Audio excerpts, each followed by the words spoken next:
नमस्कार दोस्तों, आज के हमारे इस वीडियो में हम आपको माता लक्ष्मी की एक बहुत सुंदर कहानी सुनाने वाले हैं।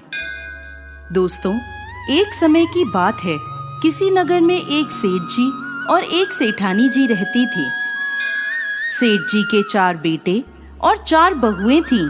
सेठ जी लक्ष्मी जी के अनन्य भक्त थे। एक समय की बात है, सेठ जी से लक्ष्मी जी रूठ गईं और उनके घर से जाते जाते बोली, मैं जा रही हूँ और मेरी जगह नुकसान आ रहा है। तुम तैयार हो जाओ, लेकिन मैं तुम्हें अंतिम भेंट जरूर देना चाहती हूँ। मांगो जो भी इच्छा हो। सेठ जी बहुत समझदार थे।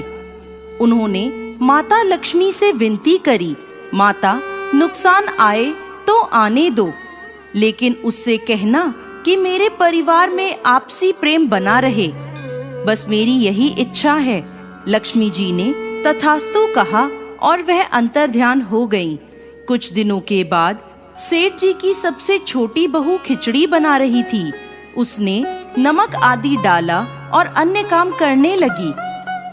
तब दूसरे लड़के की बहू आई और उसने भी बिना चखे खिचड़ी में नमक डाला और वहां से चली गई। इसी प्रकार तीसरी और चौथी बहुएं आईं और नमक डालकर चली गईं। इसी प्रकार सेठानी जी भी आईं और खिचड़ी में नमक डालकर चली गईं।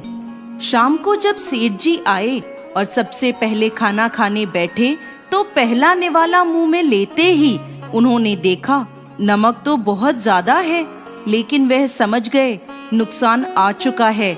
चुपचाप खिचड़ी खाई और सेठ जी अंदर चले गए। सेठ जी के बाद बड़े बेटे का नंबर आया। पहला निवाला मुंह में लिया, पूछा, पिताजी ने खाना खा लिया क्या? सभी ने उत्तर दिया, हाँ खा लिया। बड़े बेटे ने पुनः पूछा, क्या कहा उन्होंने? सभी ने उत्तर दिया, कुछ नहीं बोले। अब लड़के ने सोचा, जब पिताजी ही कुछ नहीं बोले तो मैं चुपचाप खा लेता हूँ। इस प्रकार घर के अन्य सदस्य एक एक कर आए और खाना खाने बैठे। पहले वाले के बारे में पूछते और चुपचाप खाना खाकर चले जाते। रात को जब सेठ जी सो रहे थे, तो उनके सपने में नुकसान आया और हाथ जोड़कर सेठ जी से कहने लगा, मैं जा रहा हूँ। सेठ जी ने पूछा, क्यों, क्या हुआ? तब नुकसान कहता है, आप लोग 1 किलो तो नमक खा गए, लेकिन बिल्कुल भी झगड़ा नहीं हुआ। मेरा यहाँ कोई काम नहीं है।